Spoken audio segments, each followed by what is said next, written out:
Um, I suppose I can tell this story now. They'd had the Iron Sheik there. Tiger Dalabar Singh is from Leeds in England. He was a huge star with the Indian community. A lot of the South African population is Indians. There's a lot of Indian people live there, and they love wrestling. And so Dalabar Singh from England, Gamma Singh from Calgary, Tiger Jeet Singh from Toronto, they were all big stars in South Africa. And I get a call. The Iron Sheik's been here and caused havoc.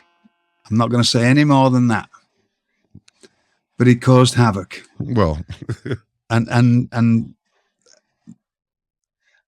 I always get on good with Sheik, so I don't know what his version of it is, and it's not my story to tell.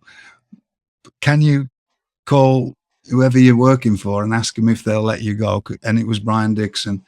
Again, who's Brian's. Everybody's got a story about Brian, but Brian was always right with me, always right with me. He did nothing but do right by me, and never done all these things I've heard. He's always, my career wouldn't be what it was without a lot of what Brian Dixon did for me at different times. And he said, and I called Brian. I said, Brian, I'm booked for you for this month. I said, I'm going.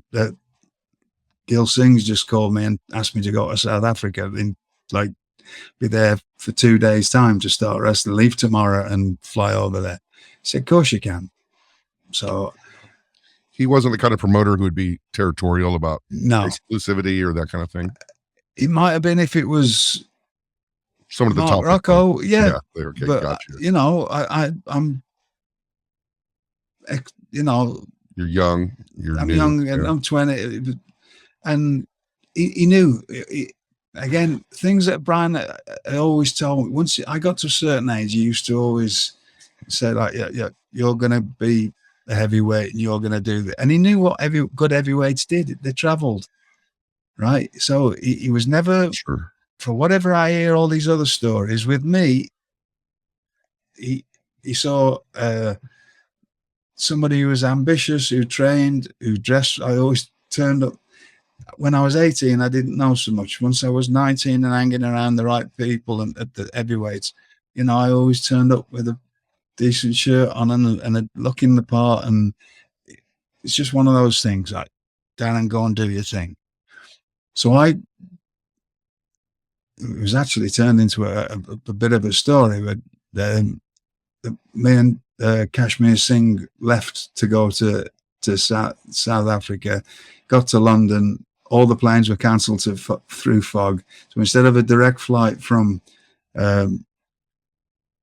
Heathrow or Gatwick, wherever it was in London, to Durban, to Johannesburg and then to Durban, we ended up having to stay the night with, luckily, Kashmir Singh had relatives in London, near, I think it was Gatwick Airport, actually, that we stayed with them.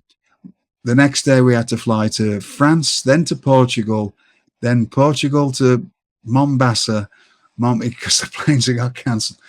We landed in Durban. The promoter was there, grabbed us, stuck us in a car, and drove us across like a couple of hours to Pietermaritzburg. So the half a day off rest that we should have had wasn't half a day off rest that we had. We got right there, and again, these are tales for another time, but we had a match that night and I nearly got stabbed. Somebody came through the ropes with a big knife and tried to stab me, and that's another time for another night, right, or another day. And I'm 20. Right. But people took the wrestling seriously in these places, and it's hard for anybody to understand that, and if you haven't come from that world. And when you hear us, all wrestlers saying these things, that's it. I was wrestling Tiger Dalabar Singh and Kashmir Singh, right?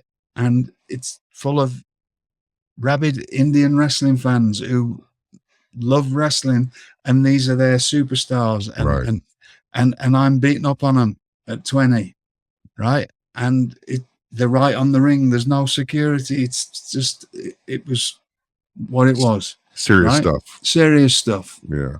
Right. But that's neither here nor there.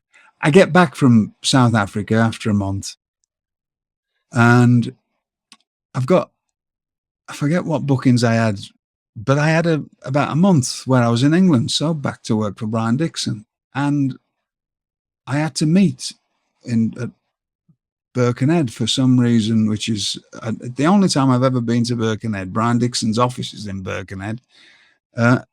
Only time I ever had to go there was for some reason I had to meet him there.